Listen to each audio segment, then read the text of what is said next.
Hello friends, welcome to my channel study with Shweta. कैसे हैं आप सब? आई होप आप सब बढ़िया होंगे। तो सबको मेरी तरफ से जय माता दी। माता रानी आपके सभी इच्छाएं पूरी करें और माता रानी का नाम लेके चलिए वीडियो स्टार्ट करते हैं। तो आज की इस वीडियो में हम लोग बात करेंगे DSSB SST TGT की इन बचे हुए 30 से 35 दिनों में एग्ज़ाम की तैयारी कैसे करें ताकि हम एग्ज़ाम ओरिएंटेड पढ़ें, ताकि हम एग्ज़ाम में बहुत अच्छा परफॉर्म कर पाएँ।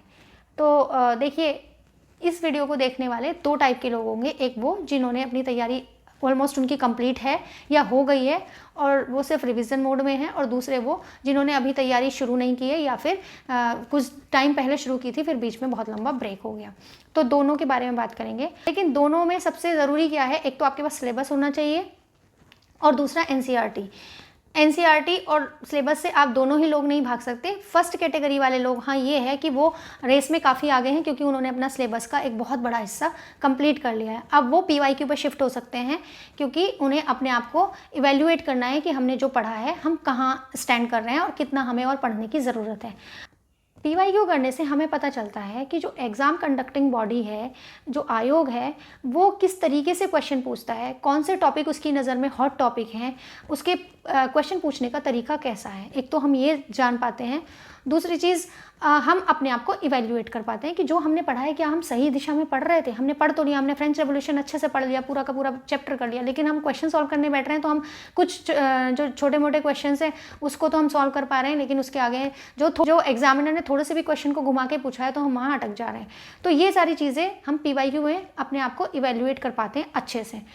एक दूसरी चीज़ ये है कि जब आप PYQ सॉल्व करने बैठें तो आपके लिए ये सजेशन है कि आप PYQ कर रहे हैं, एक क्वेश्चन पढ़ा, उसके 4 स्टेटमेंट पढ़े, ABCD करके आप आगे ना भागें। PYQ को बहुत अच्छे से सॉल्व करें, उसका जो डिस्क्रिप्शन है वो अच्छे से पढ़ें, उसके आसपास की जितनी इन्फॉर्मेशन हो सकती है, कोई भी एक टॉपिक है उससे जितनी इन्फॉर्मेशन आप निकाल सकते हैं वो आप पढ़ें। अच्छा, किसी भी टॉपिक पे आप PhD करने मत बैठ जाना आप, क्योंकि अब उतना टाइम नहीं रहा है। लेकिन हाँ, रेलिवेंट जितनी इन्फॉर्मेशन हमारे एग्ज़ाम ओरिएंटेड हो सकती है, हमारे एग्ज़ाम के लिए ज़रूरी हो सकती है, वो आप ज़रूर करें।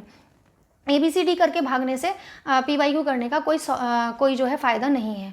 तो आप लोगों के लिए तो बस इतना ही है। अच्छा, अगर आप चाहते हैं कि आप PYQ डिटेल में सॉल्व करना चाहते हैं तो आप मेरे चैनल पर भी विजिट कर सकते हैं। मैंने अभी 3-4 वीडियो अपलोड की हैं, आगे भी मैं वीडियो अपलोड करूँगी। अगर आप चाहें, आपको अच्छी लगे तो आप देख सकते हैं।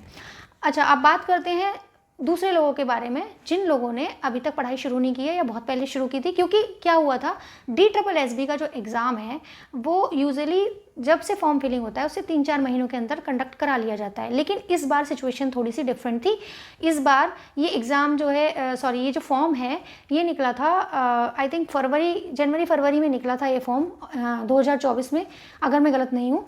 और एग्ज़ाम हो रहा है 25 के लास्ट में आके कहीं ना कहीं 1 नवंबर से। तो इतना लंबा गैप में लोग कंफ्यूज हो रहे थे एग्ज़ाम डेट आएगी कि नहीं आएगी, आएगी कि नहीं आएगी। तो या तो वो किसी दूसरी एग्ज़ाम की प्रिपरेशन में लग गए थे, या तो फिर उनकी शादी हो गई, या कुछ और भी रीज़नों से उनकी पढ़ाई में एक ब्रेक आ गया। तो आप जो फर्स्ट कैटेगरी के लोग हैं उनसे पीछे तो हैं कहीं ना कहीं, आपके पास टाइम कम है, लेकिन इतना भी कम नहीं है कि आप उसे तैयारी ना कर पाएँ, आप उनको बीट ना कर पाएँ। ये आपकी डेडिकेशन पे डिपेंड करता है, ये आपके पढ़ने के तरीके पे डिपेंड करता है कि आप क्या पढ़ रहे हैं, कितना पढ़ रहे हैं, इन सब चीज़ों पे डिपेंड करता है। आप अब से भी आप अपनी तैयारी को शुरू कर सकते हैं। तो आपके लिए क्या सजेशन है? आप सबसे पहले तो सिलेबस तो मैंने बताया, NCERTs को आपको फॉलो करना ही है। अब आपको NCERT सभी ने बताया होगा कि 6 से लेकर 12 तक की NCERT को आप अपने subject wise history, geography, polity और इकोनॉमिक्स को आप जो है पढ़ डालिए 6 से लेकर 12 तक। लेकिन मैं यहाँ आपको एक सलाह दूंगी कि आप 6 से लेकर 12 तक की NCERTs पढ़िए। NCERT को पढ़े बिना तो आप एग्ज़ाम देने जा ही नहीं सकते, सोचिएगा भी नहीं।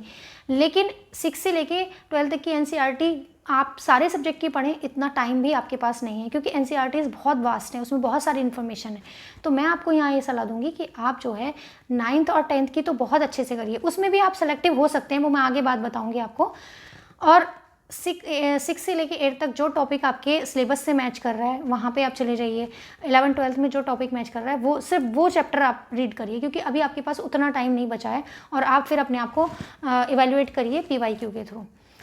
तो जैसे आपको हिस्ट्री के ऊपर बात करें, हिस्ट्री में जैसे आपको फ्रेंच रेवोल्यूशन है, रशियन रेवोल्यूशन है, हिटलर वाला चैप्टर है, वो चैप्टर जैसे 5 चैप्टर हैं आपके हिस्ट्री में, 9th क्लास की हिस्ट्री में 5 चैप्टर है, उसमें से आप स्टार्टिंग के 3 जो हैं वो मोस्ट इंपॉर्टेंट चैप्टर हैं। यहाँ पे आपको कम टाइम में ये चीज़ें डिसाइड करनी पड़ेंगी कि आप मोस्ट इंपॉर्टेंट टॉपिक कौन सा है और लीस्ट इंपॉर्टेंट टॉपिक कौन सा है। देखिए एनसीईआरटीज़ अपने आप में बहुत अच्छी हैं, एनसीईआरटीज़ में यूपीएससी तक के एग्जाम में पूछा जाता है, तो एनसीईआरटीज़ को आप हल्के में तो नहीं ले सकते, लेकिन क्योंकि टाइम कम है, फेस्टिवल का सीज़न भी है, तो उससे रिलेटेड और आपने अभी तक पढ़ाई भी नहीं की है, तो मैं आपको यही सलाह दूंगी कि जैसे स्टार्टिंग के 3 चैप्टर हैं वो आप अच्छे से कर लीजिए, खूब अच्छे से कर लीजिए, क्योंकि वहाँ से क्वेश्चन ज़्यादा बनते हैं, नंबर ऑफ क्वेश्चन आने की प्रोबेबिलिटी वहाँ से ज़्यादा होती है। आते हैं 2nd, 4th और 5th चैप्टर से भी क्वेश्चन आते हैं, लेकिन उतने नहीं जितने कि फ्रेंच रेवोल्यूशन से बहुत ज़्यादा क्वेश्चन आते हैं। फिर ज्योग्राफी पे आए तो ज्योग्राफी में आप 6 से लेके और 12 तक की ज्योग्राफी पढ़ने की आपको नीड नहीं है। आप 9th और 11th की ज्योग्राफी बहुत अच्छे से कर लीजिए। 11th की ज्योग्राफी में जो है आपका भौतिक ज्योग्राफी करके एक बुक है, मैं अभी अच्छे से नाम याद नहीं कर पा रही हूँ, वो वाली को बहुत अच्छे से कर लीजिए, तो लगभग 70-80% ज्योग्राफी का आपका सिलेबस इन 2 बुक से कवर हो जाएगा बहुत अच्छे से। अगर आपके पास टाइम बचता है, आपकी स्पीड ज़्यादा है, आप अपने पढ़ाई के घंटे बढ़ा रहे हैं, तो आप सारी एनसीईआरटीज़ पढ़िए, मैं मना नहीं कर रही हूँ, लेकिन ये मैं उन लोगों के लिए बता रही हूँ जिनके पास टाइम भी कम है, फेस्टिवल का सीज़न आ रहा है, जिन्होंने कुछ पढ़ाई भी नहीं की है, तो वो ना कुछ करने से कुछ ऐसा करें ताकि जहाँ से नंबर ऑफ क्वेश्चन उनके ज़्यादा फंस सकें। इसी तरीके से 9th और 10th की जो इकोनॉमिक्स है वो बहुत छोटी छोटी, आप उसको 2-3 दिन में फिनिश कर सकते हैं, वहाँ इतना ज़्यादा उसमें है नहीं। वहाँ आपको 11th-12th पे जाना पड़ेगा, लेकिन अपने सिलेबस के अकॉर्डिंग, जहाँ जहाँ आपका सिलेबस मैच कर रहा है 11th-12th की एनसीईआरटी इकोनॉमिक्स में, वहाँ से आप टॉपिक उठाइए और वहाँ से पढ़िए। उसके बाद आप सिविक्स की अगर बात करें तो सिविक्स की एनसीईआरटी 9th और 10th की आप पढ़ेंगे, और 12th की वो पढ़ेंगे जो आपको टॉपिक मैच कर रहा है।